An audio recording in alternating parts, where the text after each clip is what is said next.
Monnier disappeared from this world when she was just 26 years old. An attractive and kind-hearted young woman in 1875, she was a typical French socialite trying to find a suitor. But this pursuit cost her dearly. As would later be revealed, for a quarter of a century, the heiress of a vast estate endured a hellish existence, and if not for chance, no one would have ever known what happened to the representative of one of the wealthiest French families with an impeccable lineage. In May 1901, the Attorney General of Paris received a letter stating that a well-known family in the city had been harboring a terrible secret for 25 years. I want to inform you of an extraordinary incident. It concerns an old maid who is imprisoned in Madame Monnier's house. Emaciated, she has been living in her filth for over 25 years. Initially, the police officers were hesitant to believe the anonymous letter, but the prosecutor ordered an immediate investigation to verify the gruesome details described in the message. The Monnier family mentioned in the letter belonged to an ancient French aristocratic lineage residing in the city of Poitiers. Their large mansion was located in the wealthiest part of town, where the head of the family, Louise Monnier, lived with her son Marcel. Upon arriving at the estate, the police requested the mistress to allow them to search the house, but Madame Louise categorically refused. This raised even more suspicions, prompting the prosecutor to issue an official search warrant. Eventually, the officers entered the building, searching numerous rooms until they made a discovery that would shock the entire country. In a tiny attic room, surrounded by filth and scraps of food, with tangled hair, lay a woman of indeterminate age. All she had were a mattress and rags. It was Blanche, Louise's daughter, who had mysteriously disappeared 25 years ago. The police were so overwhelmed by the foul odor of the place that they could not stay there for more than a few minutes, whereas Blanche had survived in these conditions all these years. The woman was immediately taken to a hospital, and her mother and brother were arrested. Hospital staff reported that although Blanche was terribly emaciated, she weighed only 30 kilograms when rescued. She was mentally sound, which horrified everyone even more. It meant that all these years, she understood what was happening to her. Blanche Monnier was born on March 1, 1849, in France, into a very wealthy and respected family. Blanche had an older brother named Marcel Monnier, and both were considered heirs.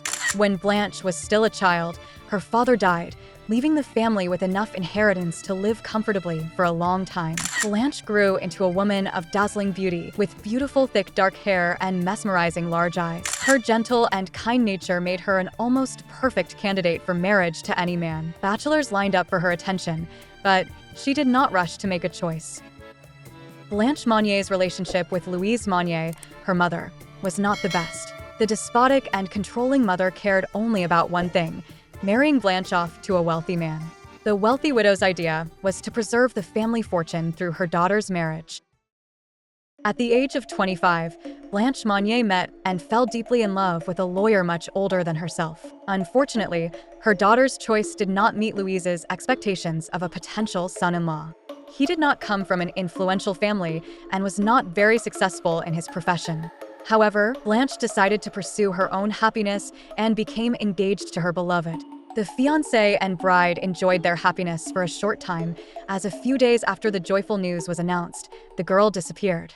On March 1, 1875, Louise Monnier reported her daughter's disappearance to the police. Conflicts between the two women were well known in Poitiers, so it was initially believed that Blanche had run off with the man she loved. However, it soon became clear that the girl's chosen one was still in town and just as shocked by her disappearance. The Monnier family mourned the tragedy for a long time. Mother and brother insisted that they knew nothing about the girl's whereabouts. Days, months, and years passed, but no information about Blanche's location emerged. After several years, the case began to fade from memory. There was nothing to indicate murder or an accident. No one, including the police, had any idea if she was alive or not. It took more than a quarter of a century for the truth to finally come out. In 1875, Louise forcibly locked her daughter away until she would give up her love. But Blanche never did. The punishment for the defiant daughter was severe: home imprisonment. The girl remained in captivity even after her fiancé passed on 9 years later.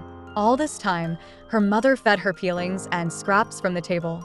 Blanche's only companions were the rats and cockroaches that infested her room. By the age of 52, Blanche had not seen daylight or any person other than her mother, brother, and the servants working in the house for a quarter of a century. Medical examinations later revealed that her muscles were completely atrophied. The doctors could not believe she had survived such a long period in such horrific conditions. Nurses who cared for Blanche later recalled the warmth and kindness she showed them. The woman was incredibly happy to finally be able to bathe thoroughly and see daylight again. Unfortunately, more than 25 years of confinement led to severe photophobia, which prevented her from constantly enjoying the daylight. Blanche Monnier was dubbed the prisoner of Poitiers by the press. Her story quickly spread across the country, causing widespread horror and outrage. Mother and brother were arrested, but Louise died of a heart attack 15 days after the case was exposed. It is said that her last words were, "Oh, my poor Blanche." Marcel Monnier was brought to trial and sentenced to 15 months in prison for complicity. However, he did not even serve this lenient sentence, as he quickly appealed it. He claimed that he never forced his sister to stay locked up and that it was all his mother's idea.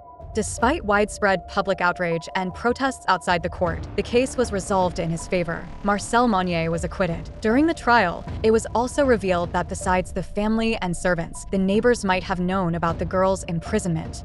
It turns out that they had heard screams coming from the Monnier house several times, but never intervened. Essentially, there was no one to blame in this case, as the law at that time did not provide for punishment for failing to render assistance. The author of the anonymous letter that helped reveal this tragedy is still unknown.